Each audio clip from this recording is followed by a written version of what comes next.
selera, tahan selera. Tahan selera.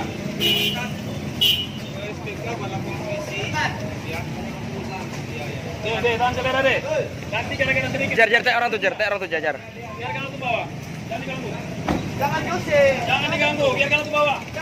Ustaz, tak enggak terkontrol, Ustaz. Iya, nanti dulu ya. Deh. Tengok itu. Rut. Bang Ade. Udah.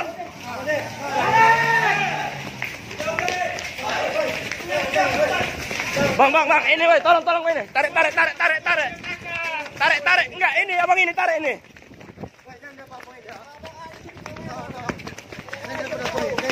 Enggak tahan abang tuh, abang. Jangan diguit. Ayo. Tahan. Woi, tahan. Kawan kemarin ya? Iya. Taruh tangannya. Hah? Kau maki-maki pula Tuhan kami ya? Hei!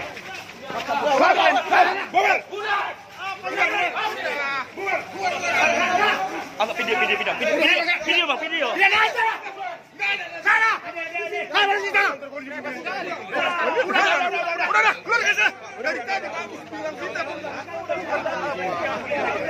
Udah di sini pun udah ke sana lah, balik kanan. Udah deh. Buat laporan polisi ke SPK. Berapa sih? Berapa? Udah selesai kan buat, udah.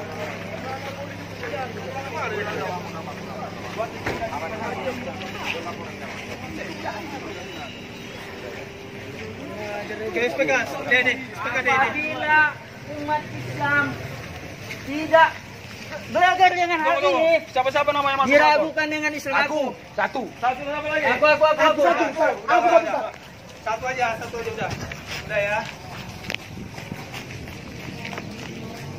Allahu Akbar.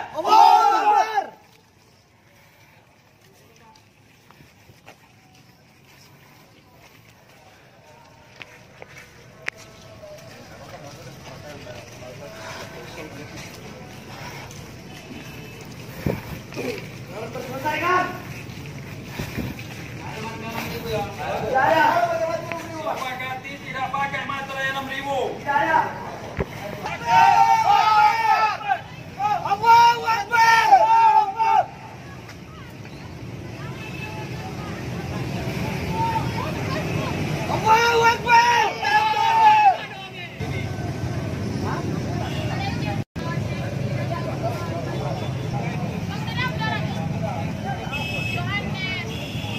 Jangan lagi bertele-tele. Situasi darurat nggak bisa bertele-tele kerja.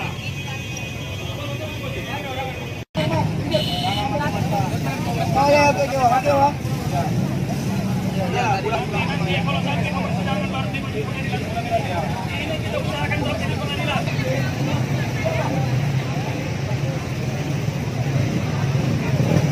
Joshua Sinaga ya? Joshua Sinaga telah melakukan pelecehan atau penistaan agama terhadap agama Islam, dan kami bersama pihak kepolisian Polres Tanjung Balai telah berhasil menangkap dan meringkus pelaku yang ada di Jalan Mahoni, Teluk Ketapang, Kota Tanjung Balai, Kecamatan Datu Bandar. Hari ini sudah kami bawa ke kantor polisi, dan kami harap kepada seluruh masyarakat Tanjung Balai untuk tidak membuat hal yang aneh-aneh, karena sekarang sudah ditangani oleh pihak yang berwajib. Dan bisa kami pastikan dan kami yakinkan bahwasanya perkara ini tidak akan habis di atas materai 6.000. Proses hukum harus tetap berlanjut karena kita sudah mempunyai barang buktinya. Jadi mari sama-sama kita jaga keamanan Tanjung Balai ini, jangan mudah lagi terprovokasi. Allah. Saya diwawancara tentang etika pluralis, di mana kalau masyarakat di Indonesia kan banyak suku, agama, terutama di Tanjung Balai ini, begitu kan Pak. Jadi mengenai masalah yang terjadi, ada beberapa masalah yang saya dengar tentang pembakaran vihara dan kasus Joshua Sinaga yang menjadi pro dan kontra di masyarakat Tanjung Balai ini. Jadi saya mempertanyakan terlebih dahulu untuk Bapak, itu pastinya kan masyarakat di Tanjung Balai ini beranggapan bahwa Islam yang menjadi mayoritas itu seperti semena-mena kepada mereka yang beragama minoritas seperti Kristen, Tionghoa, dan lain sebagainya begitu. Jadi mereka menganggap bahwa Islam itu jauh lebih tinggi daripada agama yang lain. Jadi yang saya ingin pertanyakan, bagaimana tanggapan Bapak mengenai hal itu selagi sebagai masyarakat di Tanjung Balai ini begitu.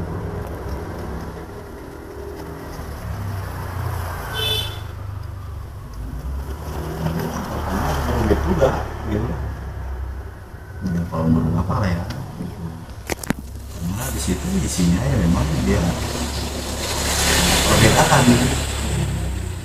Jadi kalau ada rumusnya itu dia mempunyai satu perbedaan tanpa dia menuju tentang dia kesamaannya sampai ya, kapanpun ya tetap kontroversi. Jadi alhasil sifat beragama ini pas seperti dia kerajaan. Mana yang kerajaan besar, itulah berkuasa. Jadi kalau memang isi ceritanya dia mayoritas dia Islam, ya jelas Islam berkuasa, kan gitu. Tinggal tergantung dia kebiasaan daripada dia pemimpin-pemimpinnya yang ada di mayoritas itu. Jadi kalau pemimpinnya di situ dia mungkin pemikirannya ke kiri ya jelas ya penindasan akan berjalan ya. Tapi kalau dia pemikirannya di situ dia mungkin menuju tentang kesamaan begitu ya, pasti pemimpinnya itu yang mencari di mana kurangnya gitu. Jadi kalau lah tentang perbedaan itu yang dituju ya, kalau tanggapan Bapak ya nggak ada selesainya sampai kiamat sampai kiamat ini kan selesainya. Tapi kalau memang diambil dia dari dia mungkin kita sebagai warga negara Indonesia yang filsafat di sini dia begitu banyak dia perbedaan selebihnya, tetapi satu juga sudah dikatakan Bhinneka Tunggal Ika. Kalau itu dasarnya mungkin ya ilmu dia pembuka agama itu pasti mereka berpikir untuk mencari yang satu itu. Cuma dari banyak perbedaan ini menjadi satu juga kan gitu. Nah, otomatis dia bukan dia di setel dia otomatis sudah seperti pengaturan. Kalau memang ada virus dia udah terhapus sendiri ya. Menurut Bapak ya sifat itu ada dasar utamanya dulu. Kalau tak itu dasar utamanya dulu pasti apapun nanti yang ada dalam perkembangan ini kan gitu, maupun Hindu, Buddha, Kristen ya ini tetap kontroversi semua bagi yang mayoritas. Karena apa? Karena seperti kerajaan mana yang lebih kuat dia bakal nggak menerima kebenaran yang kecil gitu. Karena kalau mereka nanti dia mengadakan satu kebenaran yang kalau seperti kerajaan kan namanya pemberontakan dan di situ ya. Jadi kuncinya di situ ya ada kepada dia mayoritasnya. Jadi pemimpinnya itu bisa mengarah kepada dia yang satu. Kalau dia berpikir tentang perbedaannya, enggak gitu. Jadi dasar negara itu ya itu yang dikatakan Bhinneka Tunggal Ika. Terus lagi rumusnya. Tapi kalau udah nanti rumusnya itu dia pemimpinnya dia udah mengerti tentang itu, barulah kirim kepada dia tujuannya kan gitu. Jadi yang Hindu tujuannya berdoa. Dalam Hindu ada juga surga, ada juga neraka, kan gitu. Di Buddha gitu juga, ada juga surga, ada juga neraka. Kristen gitu juga, di Islam pun gitu juga. Jadi kalau kebenaran semakin nanti kepada dia satu sisi, ibaratnya lah, ibarat jalan, apa kita buat cabang, kan gitu. Ya udah jalan terhubung aja, nggak usah ada jalan alternatif. Sampai dari mulai sini sampai ke Medan terhubung semua. Jadi terkait dengan yang pernyataan Bapak bilang tadi kan, setiap agama kan mengajarkan kebaikan, dan tentu juga walaupun Islam menjadi mayoritas, tetapi untuk penerimaan terhadap kebudayaan atau agama lain juga cukup sulit begitu kan Pak. Dan tentu pastinya kan tidak semua melakukan hal itu kan Pak. Ada beberapa orang yang mengambil kesempatan itu dan mengatasnamakan agama untuk bisa mengadu begitu kan Pak. Nah, jadi tentang terkait dengan berbagai masalah yang di Tanjung Balai ini, jadi Bapak sebagai masyarakat yang disebutkan salah satu tokoh yang berperan, bagaimana tanggapan Bapak mengenai itu begitu? Apakah ada kemungkinan bahwa untuk menerima mereka yang berbeda itu bisa terjalin begitu Pak? Ya pasti ada lah, tapi dia itu kuncinya di situ kan ya sama dia pendidiknya, kan gitu. Sama apa ya Pak? Sama pendidik. Oh. Makanya kenapa dia belajar? Karena kita nggak tahu. Jadi ukuran tempat belajar itu kan ada. Nggak mungkin anak-anak dimasukkan sekolah SMA. Nggak mungkin. Kan gitu. Jadi masalah yang terjadi ini sekarang kan karena mungkin tidak belajar. Itu aja ya.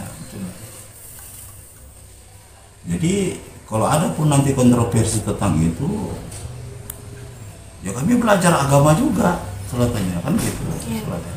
Ya begitu juga seperti dia pendidikan dia sekolah. Ya kami sekolah juga selesainya. Tapi dia awalnya dari mana? Nah, ini masalahnya. Sekolah itu ada SD, SMP, SMA, fakultas. Selesai itu S1, S2, S3, doktor, profesor, kayak gitu. Ini sekolah yang gimana? Ini terkadang kan anak SD mau sekolah profesor, masalahnya. Sehingga baru tahu dia belajar agama, kan kayak gitu. Ini yang membuat rumit, kan gitu. Jadi sekarang dalam pembelajaran itu ya itu ya anak TK pun belajar juga, baru dia dikenalkan tentang gajah, kan gitu. Jadi gambaran gajah dikasih di situ kan belum tentu itu dia gajahnya, si gambarannya. Tapi kalau anak kecil didekatkan, dikasih sama gajahnya, mungkin semua orang ribut, takut kena injak, kan di situ. Tapi kalau anak kecil dikasih gambaran gajah, mungkin gajah, dia masih tahu, disuruh dia mengenal nama lah.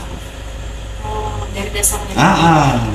Jadi orang yang menjadi kontroversi dia dalam itu baru kenal namanya, belum kenal perbuatannya, udah merasa berbuat. Di sini masalahnya, kan itu. Jadi kok selaku itu dia tidak diterapkan sama mungkin dia guru lah. Iya. Untuk dia mendidik dia pengetahuan dia anak negeri inilah dia ya ukurannya susah aku gitu. Jadi kunci utama dia kemajuan negeri ini ya seorang guru. Makanya guru itu mempunyai potensi besar ya kepada mungkin akidah agama mereka masing-masing, mungkin kepada dia kemakmuran negeri ini